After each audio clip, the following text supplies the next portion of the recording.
Hola colegas, soy la doctora Silvia Salas. El día de hoy les tenemos una entrevista con la doctora María Fernández Rodríguez, directamente desde Granada, España. Ella nos hablará sobre lo que es farmacia comunitaria y el abordaje que han tenido con los pacientes de COVID. Adelante, doctora María Fernández. Hola compañeros, me llamo María Fernández, soy licenciada en farmacia, doctora en medicina clínica y salud pública, máster en radiología, máster en antropología física y forense, experta en genética y genómica y experta en servicios profesionales farmacéuticos asistenciales. Pertenezco a Farmacia Bola de Oro en Granada, es una farmacia comunitaria. También al grupo de investigación en atención farmacéutica de la Universidad de Granada y a la Cátedra de Atención Farmacéutica María José Faudades. Bueno, antes que nada, lo que quería hacer es mostraros un poco lo que es una farmacia comunitaria en España. Pasad, por favor.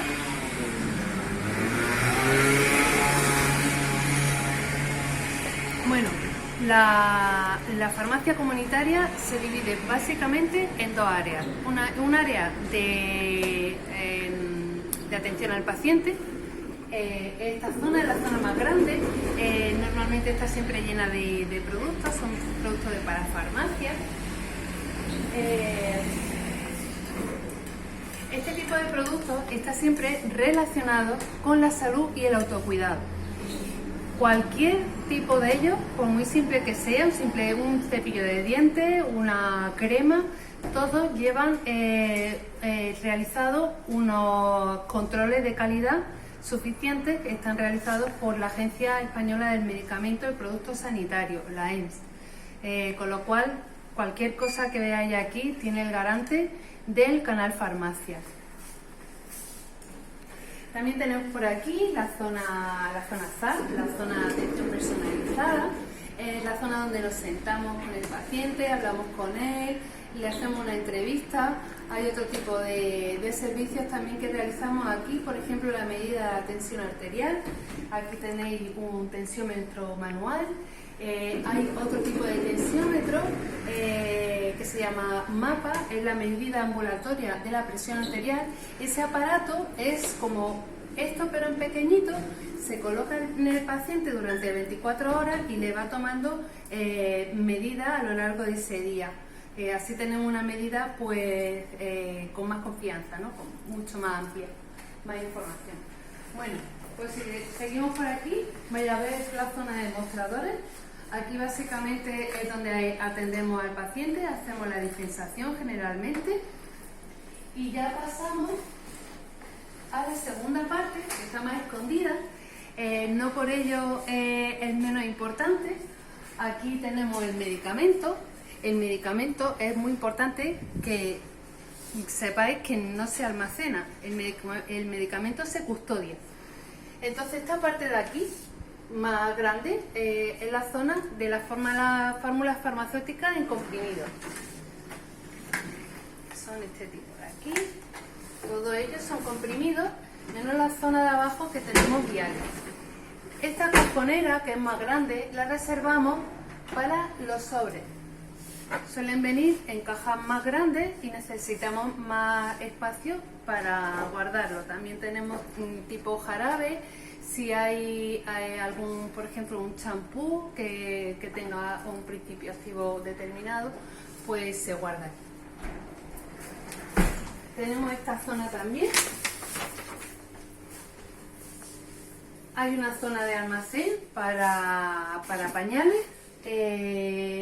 En este almacén tenemos lo que son las fórmulas en crema, pomada, emulsiones. En esta parte tenemos lo que son gotas, inhaladores, inyectables también tenemos. Tenemos otra zona, no la voy a enseñar, pero es una zona de estupefacientes, eso se guardan bajo llave. ¿De acuerdo? Vale, en esta zona también tenemos dos puestos de trabajo internos. En este, por ejemplo, hay una compañera que está realizando un SPD. Tenemos la medicación en custodia del paciente determinado, bien marcada. la hoja de tratamiento, donde vemos cómo tiene hecha esa prescripción, y aquí se le está realizando el SPD. El SPD es un sistema de dosificación personalizada. Bueno, si venimos por aquí, vemos que aquí tenemos la zona de frío para los medicamentos que necesitan almacenarse en frío. Tenemos un control un registro y control de la temperatura que se toma regularmente. En esta zona de aquí tenemos otra parte de trabajo interno, y tenemos una planta de arriba. Esa parte es de zona de almacenaje y laboratorio. Una farmacia lo tiene, otras no carecen de laboratorio, no es necesario, ¿vale? Bueno, me preguntabais cuál ha sido el reto mayor al que nos hayamos enfrentado durante la pandemia por COVID-19. Pues han sido bastantes retos, ¿no? Íbamos superando día a día problemas de pues que no estaban a lo mejor los centros de salud abiertos para la población, tenían problemas para obtener sus prescripciones. Aquí, bueno, pues ya sabéis que el farmacéutico es un profesional sanitario, desde luego en primera línea de batalla, y estuvimos la mitad de la plantilla, porque la otra mitad pues cayó enferma, y tuvimos que seguir dando el mismo servicio con las mismas garantías. Doctora, ¿nos podría comentar cuál fue el abordaje de los pacientes sospechosos de COVID? Para el paciente con COVID o el paciente sospechoso de padecerlo, se habilitó una serie de números de teléfono. Esta Salud Responde, que es un teléfono que se habilitó especialmente para ellos. También podían llamar al teléfono de emergencia, al 112, es un teléfono pues habitual en España, ese ya lo teníamos, y los teléfonos del centro de salud correspondientes a esos pacientes, para que se pudieran poner en contacto con sus médicos de cabecera. Aparte, estos pacientes que no podían salir de casa, que estaban confinados y necesitaban su medicación, y los pacientes de alto riesgo, por ejemplo, pues pacientes diabéticos o pacientes de un índice de masa corporal alto, que no podían salir tampoco de casa, pues podían llamar a la farmacia y solicitar el servicio de atención domiciliaria. Este servicio se habilitó especialmente para el estado de emergencia, no es un servicio que sea legal fuera de él. El paciente pedía su medicación, nosotros se la preparábamos aquí en la farmacia y se la llevábamos a casa. Lo hacíamos de forma que no tuviéramos contacto con el paciente, higienizados, con guantes, mascarilla, y se lo dejábamos en la puerta, y así hacíamos el reparto de sus medicamentos. Aparte de estos sistemas, pues quería comentaros un poquillo la forma de dispensar en España, porque aquí tenemos la receta electrónica. Los pacientes pues tienen su tarjeta sanitaria, la tarjeta pública, con un sistema de chip. Pues nosotros hacemos la lectura de la medicación que tiene para dispensar. Aparte de esto, también está pues la receta de siempre, la receta en papel. Tiene que ser un papel original, ¿vale? No sirve una fotocopia en principio. ¿Por qué no sirve una fotocopia? Porque si tú sacas una fotocopia, sacas tu medicación en una farmacia, pues también puedes sacar más fotocopias y sacar más unidades de las que te ha prescrito el médico. Durante el confinamiento no ha habido contacto médico-paciente, con lo cual se habilitó otro sistema para poder sacar la medicación con la fotocopia. Entonces el lector pasa el código de barra de la fotocopia y le damos aquí a dispensar, y aquí queda marcado ya que esta fotocopia ha sido dispensada en esta farmacia, con lo cual si el paciente saca más fotocopias ya no podría sacar más medicación de la correspondiente. Asimismo, ¿nos puede comentar cómo fue el manejo con los pacientes vulnerables y que estaban susceptibles a contraer el SARS-CoV-2? Pues Silvia, los pacientes más vulnerables se les ha insistido mucho que se queden en casa, que nosotros los hemos atendido vía telefónica, mediante WhatsApp, le hemos mandado la medicación a casa, al igual que el paciente que ya está confirmado de que está enfermo de COVID o es sospechoso. Tengo que decir en este aspecto que durante toda la pandemia ha habido muchas informaciones muy diferentes, algunas veces sin ninguna evidencia o muy poca, y hemos tenido que ponernos al día con ellos. Ellos también nos reclamaban mucha información. Tengo que deciros que en ese aspecto hay que tener mucho cuidado con la información que se le da al paciente, tratar de calmar, hay que ponerse en su lugar, en su piel, pensar que ellos están continuamente en casa y son más vulnerables, y tomar con cautela todas las informaciones que les llegan a ellos por medio de redes sociales o fuentes que no son oficiales, y también pues educar en salud a este tipo de pacientes. Cuando se publicó que la hidroxicloroquina podría ser el tratamiento para el COVID-19, ¿hubo compras de pánico para ese medicamento? Pues Silvia, no ha habido compra de pánico con la hidroxicloroquina ni con desametasona o acitromicina, porque el medicamento en España está siempre sujeto a prescripción médica. Entonces tampoco se puede especular con el precio del medicamento, ni ha existido esa compra de pánico. Sí hemos tenido, por comentaros alguna incidencia, recetas sospechosas, ¿no? Prescripciones que hemos sospechado y hemos decidido no dispensar el medicamento en esos casos. Sí que os puedo decir que cuando aparecieron los ensayos clínicos con hidroxicloroquina, los colegios profesionales decidieron solicitar las unidades que tuviésemos en la farmacia. De modo que, bueno, pues se reguló más aún, si cabe, la dispensación de este medicamento. ¿Qué pasa con los pacientes que necesitan Dolquina?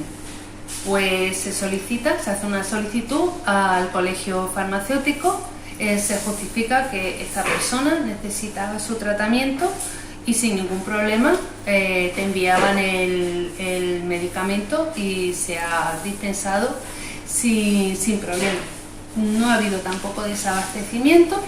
Aquí os puedo enseñar, bueno, pues la desametasona, la acitromicina, ¿vale? Y en este sentido tampoco ha habido desabasto.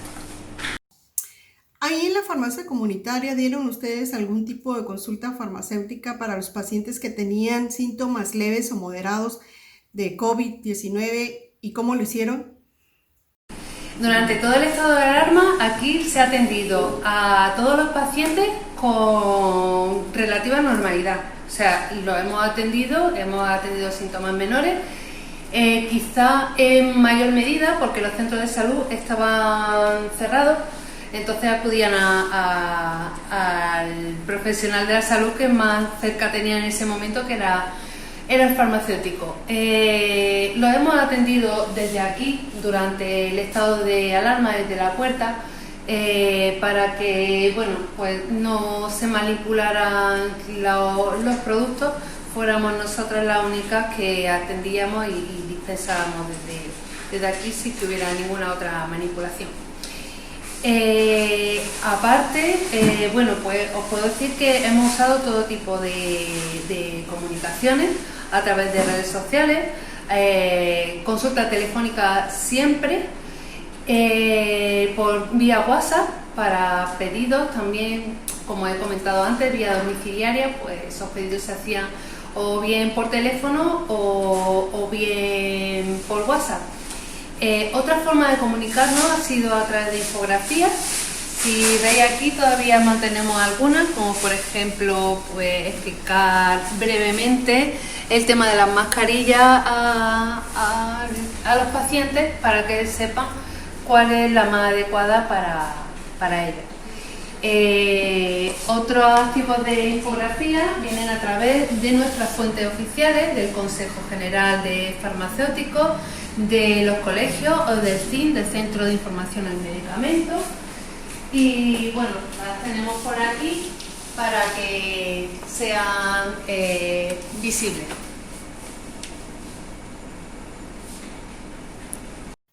Doctora, ¿tuvieron algún desabasto de medicamentos para tratar la sintomatología de los casos leves o moderados de los pacientes con COVID-19?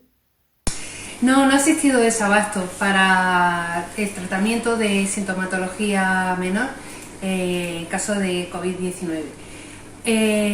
Bueno, lo que podíamos dispensar era paracetamol. Lo que sí hicimos pues, fue hacer un pedido más grande de lo normal para tener aquí unidades suficientes. Y os puedo decir que bueno, el paracetamol de 1 gramo no se puede dispensar libremente en España, salvo en ese estado de alarma que sí tuvimos la oportunidad de dar sin receta médica. Tampoco nos ha faltado Nolotil, así que no hemos tenido desabasto en ese sentido en España. Lo que sí hemos tenido desabastecimiento ha sido en el tema de las mascarillas. Nos ha faltado esa previsión, han ido llegando poco a poco. Ahora mismo no tenemos ningún tipo de problema en ningún EPI. ¿Y se incrementó el costo de estos medicamentos? El medicamento en España está completamente regulado, no es posible una especulación de su precio ni ahora ni en ninguna otra circunstancia. Este punto es importantísimo porque en la farmacia no solo tenemos medicamentos, tenemos también productos sanitarios que no tienen regulado ese precio y ahí sí es que os puedo decir que ha habido bastante especulación. De hecho, pues bueno, cuando han faltado, pues digamos, gel hidroalcohólico o mascarilla, pues sí que hubo un momento en el que algunos proveedores nos han ofrecido productos con un precio desorbitado que aquí hemos decidido no comprar y esperar a un precio más asequible para los pacientes. El tema de las mascarillas, el gobierno llegó a regular ese precio. Todos los demás productos, pues su precio ha ido normalizándose conforme han pasado las fases del estado de alarma en España. Doctora, ¿se incrementó la compra de medicamentos OTC y en qué porcentaje más o menos? Sí se aumentó la compra de OTC durante el estado de alerta, sobre todo bueno, en esas fases en las que teníamos que quedarnos en casa. Permanecieron abiertos lo que son supermercados y farmacias aquí en España, con lo cual pues la gente algunas veces por darse una vuelta pues venía a por algo a la farmacia y si notamos un fuerte incremento. Podríamos, si hay que decir un número, pues yo creo que podríamos aproximarlo en torno al 150%. Doctora, ahí en la farmacia comunitaria, ¿ustedes realizaron pruebas rápidas para COVID-19? Pues Silvia, la verdad es que no hemos realizado ningún test en la farmacia comunitaria. Sí que nos ofrecimos a través del Consejo General de Colegios Oficiales de Farmacéuticos que, bueno, pues en el momento de hacer los test a la población, las farmacias comunitarias son los establecimientos en salud más cercanos a toda la población española. Abarcamos el 99,99% de la población y somos un establecimiento apto para hacer ese tipo de pruebas. La verdad es que finalmente se decidió no hacerlo por esta vía, pero no descartamos en ningún momento pues poder realizarlo desde las farmacias. Ya para finalizar, nos gustaría saber qué recomendaciones le daría a los farmacéuticos comunitarios para cuidar su salud durante su jornada laboral. Chicos, pues mis recomendaciones: protegerse, lo primero, protegerse físicamente, mascarilla. También teníamos este tipo de pantallas de protección facial.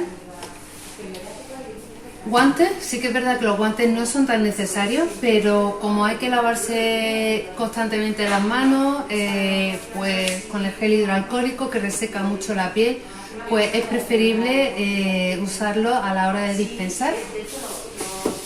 Y solicitar a nuestros pacientes que mantengan la distancia de seguridad, no solo entre ellos mismos, sino también con el personal que les está atendiendo. Aparte, en los mostradores se han colocado unas pantallas de metacrilato para separar un poco al farmacéutico del paciente. Y entre los pacientes se ha hecho una separación, una columna de separación para cuando se hagan colas de pacientes, pues estén separados entre ellos. Otro aspecto muy importante es nuestra salud mental.